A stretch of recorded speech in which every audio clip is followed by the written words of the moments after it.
اللہ فرماتے ہیں قل بفضل اللہ وبرحمتہ فبذالک فلیفرحوا هو خیر مما یجمعون۔ اللہ فرماتے ہیں او میرے بندوں، میں نے تمہیں دو چیزیں دی ہیں۔ کتنی چیزیں؟ دو چیزیں دی ہیں، فضل اللہ ورحمتی، میرا فضل اور میری رحمت۔ فضل سے مراد کیا ہے؟ فضل سے مراد اللہ کا قرآن، اور رحمت سے مراد آمنہ کا لال صلی اللہ وما ارسلناک الا رحمتا للعالمین۔ ہم نے سارے انبیاء کو بھیجا، لیکن ہر نبی رحمت لے کے آیا، لیکن رحمت بن کے نہیں آیا۔ نبی جو بھی آیا رحمت لے کے آیا، لیکن رحمت بن کے۔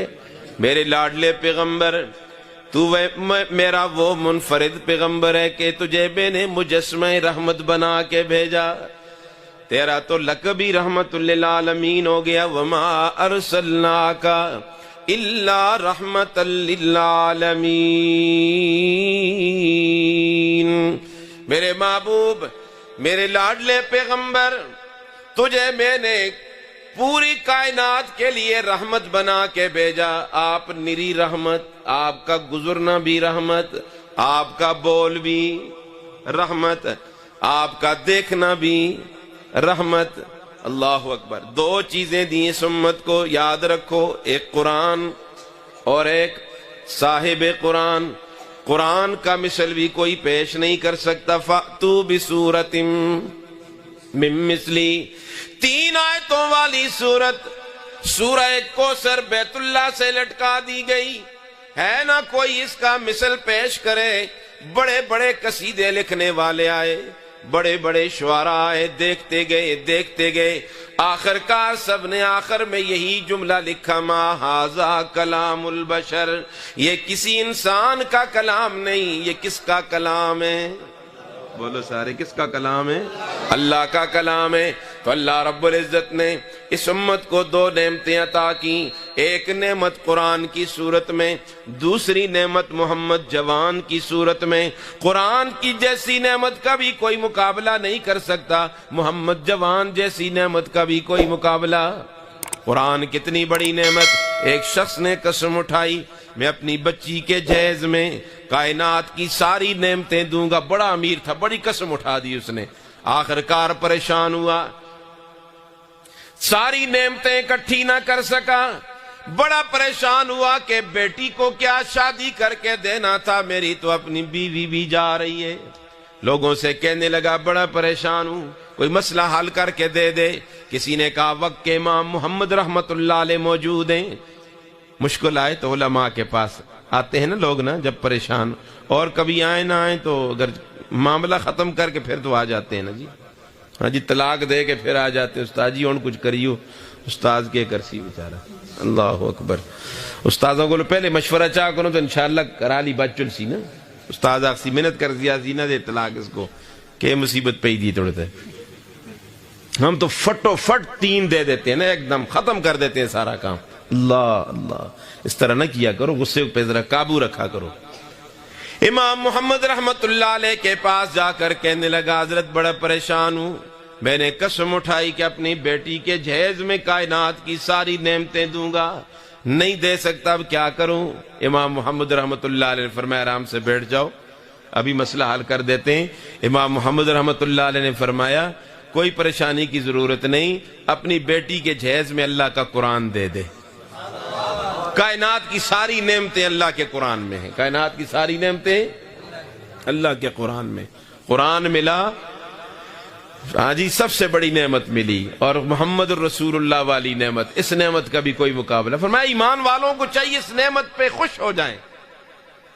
کسی کو اللہ کے محبوب جیسی نعمت مل جائے، خوش ہو جائے کہ مجھے اللہ کے محبوب مل گئے نا۔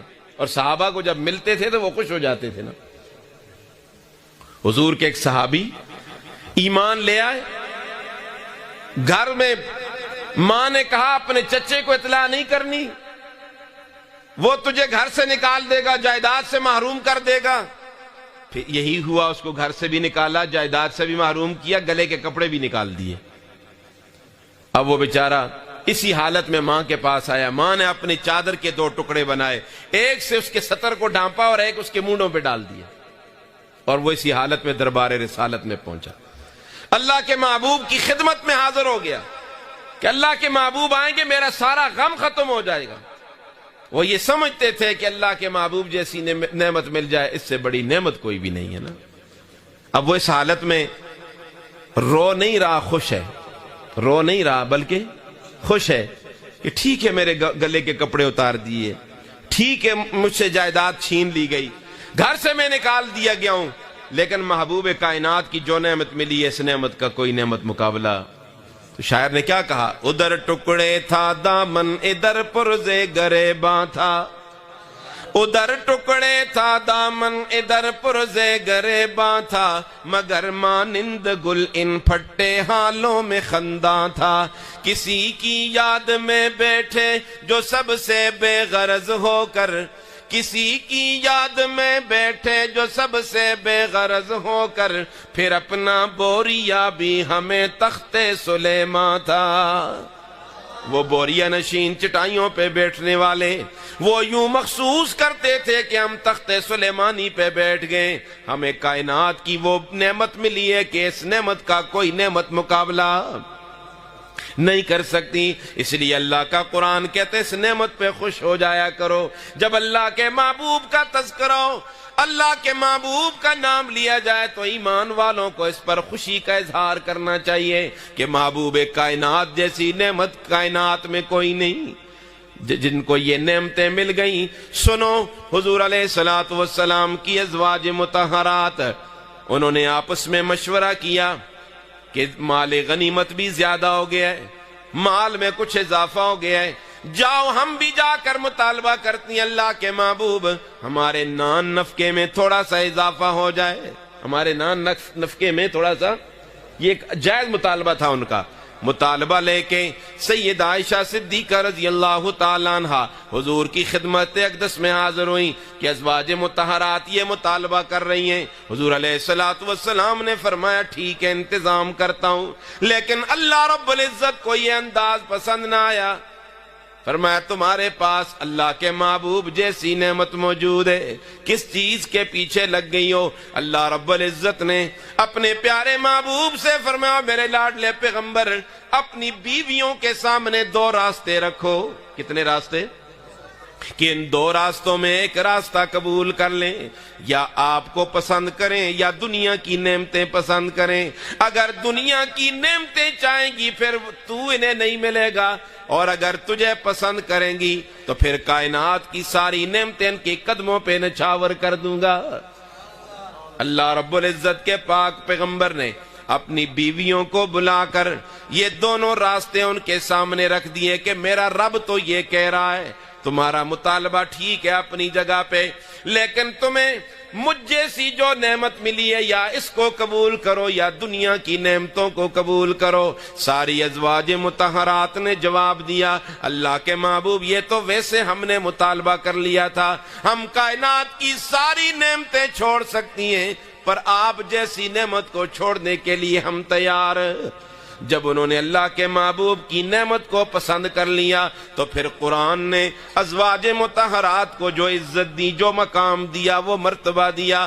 سنیے قرآن کیا کہتے ہیں، یا نساء النبی لستن کا احد من النساء، او پیغمبر کی بیویوں، پیغمبر کی ازواج مطہرات، کائنات کی ساری عابدہ زائدہ عورتیں جمع ہو جائیں، بی بی خدیجہ، حفصہ، عائشہ کا کوئی عورت مقابلہ نہیں کر سکتی، کوئی عورت مقابلہ نہیں کر سکتی۔ تو ازواج مطہرات نے دنیا کی نعمتیں پسند کی یا اللہ کے محبوب کو پسند کیا؟ ہم بھی دنیا کی نعمتیں چھوڑ دیں لیکن اللہ کے محبوب کو نہ چھوڑیں نا، اللہ کے محبوب کو دل و جان سے تسلیم کریں اور اس نعمت پر خوشی کا اظہار کریں۔ یہ وہ نعمت ہے، اس نعمت کی قدر پوچھنی ہو تو اللہ سے پوچھو، اس نعمت کی قدر پوچھنی ہو تو پیغمبر کی جماعت، پیاری جماعت صحابہ سے پوچھو کہ اللہ کے محبوب کی کیا قدر و قیمت تھی۔ حضور علیہ الصلوۃ والسلام کی عزت پوچھنی ہو تو اللہ سے پوچھو، حضور کی عزت پوچھنی ہو تو صحابہ سے پوچھو۔ اللہ رب العزت اپنے محبوب کی عزت کی لاج اس طرح رکھتے ہیں کہ ادھر سے کافر اللہ سے دعا کرتے ہیں، اللہ جی اگر تیرا محمد سچ ہے تو ہم پہ پتھروں کی بارش کیوں نہیں ہوتی، ہم پہ تیرا عذاب کیوں نہیں آتا۔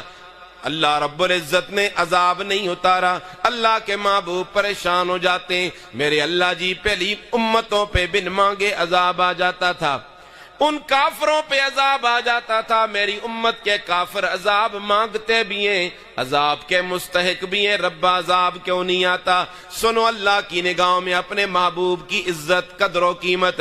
اللہ فرماتے ہیں میرے محبوب وَمَا كَانَ اللَّهُ لِيُعَذِّبَهُمْ وَأَنْتَ فِيهِمْ، میرے محبوب تو بھی ان کے اندر موجود ہو، تیرے ہوتے ہوئے ان پہ عذاب آ جائے، میری غیرت گوارا نہیں کرتی، میری غیرت گوارا۔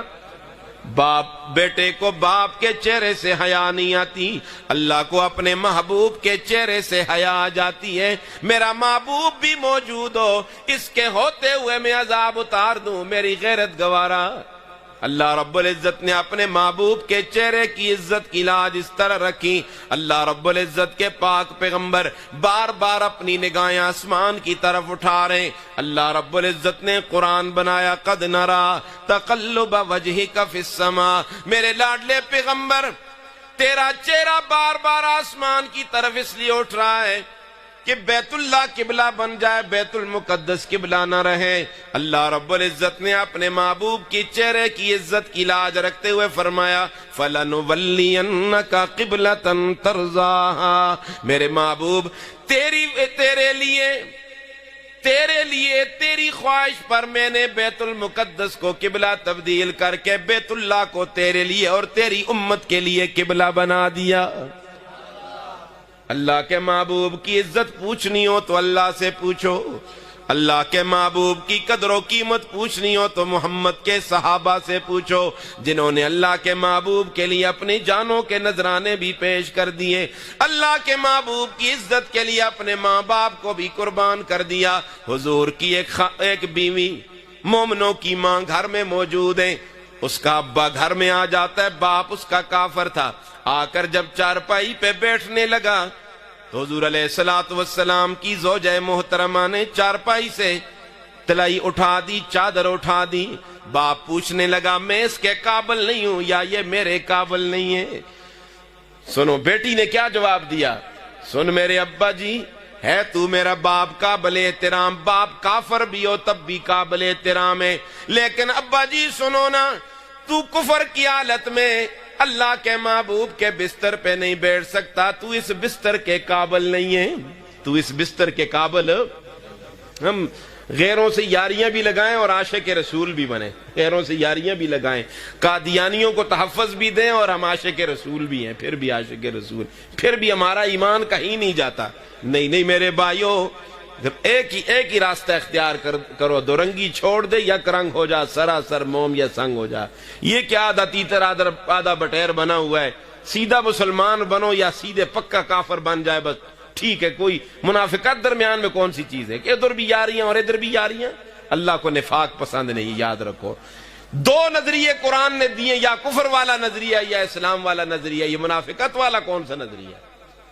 اس لیے پکے اور ٹھکے آمنہ کے لال کے محب بن جاؤ، کچھ بھی ہو جائے، باپ کو بھی چھوڑنا پڑے تو چھوڑ دو، لیکن اللہ کے محبوب کی عزت کا سودا نہ کرو۔ رسول اللہ کی عزت، کائنات کی ساری عزتیں ایک طرف، آمنہ کے لال کی عزت کا کوئی مقابلہ نہیں کر سکتا۔ بیٹی نے باپ کو اس بستر پہ نہیں بیٹھنے دیا کہ جس بستر پہ اللہ کے محبوب لیٹتے تھے۔ اس کو کہتے ہیں محبت، اس کو کہتے ہیں عشق۔ آج کیا ہمارے اندر عشق ہے؟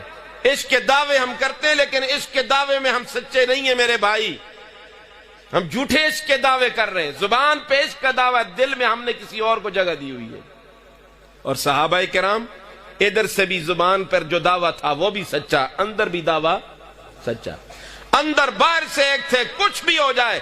حضرت بلال حبشی تپتے ہوئے انگاروں پہ لیٹ جاتے ہیں، زبان پہ احد احد کا نعرہ ہے۔ ابو جہل بڑی چٹان اٹھا کے سینے پہ رکھ کر کہتا ہے بلال اب بول۔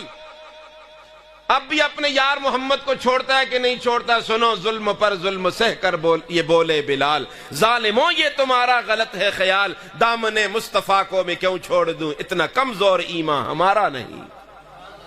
پہاڑ سے بھی زیادہ ان کا ایمان مضبوط تھا۔ ہمارے پاس کمی کس چیز کی ہے؟ میں اس بات پہ حیران ہوں نا، کس چیز کی کمی ہے؟ اللہ کے محبوب سے زیادہ بھی کوئی چیز ہے جی؟ رسول اللہ کی اس نعمت سے زیادہ بھی کوئی بڑی نعمت ہے؟ ہم کیوں دائیں بائیں دیکھ رہے ہیں اور ادھر ادھر جھانک رہے ہیں؟ کسی اور کی تہذیب اور کلچر کو ہم اپنا رہے ہیں۔ یاد رکھو میرے بھائیو، ہمارے لیے سب سے بہترین راستہ آمنہ کے لال کا راستہ ہے، محمد الرسول اللہ والا راستہ ہے۔ اس سے بہتر کوئی راستہ؟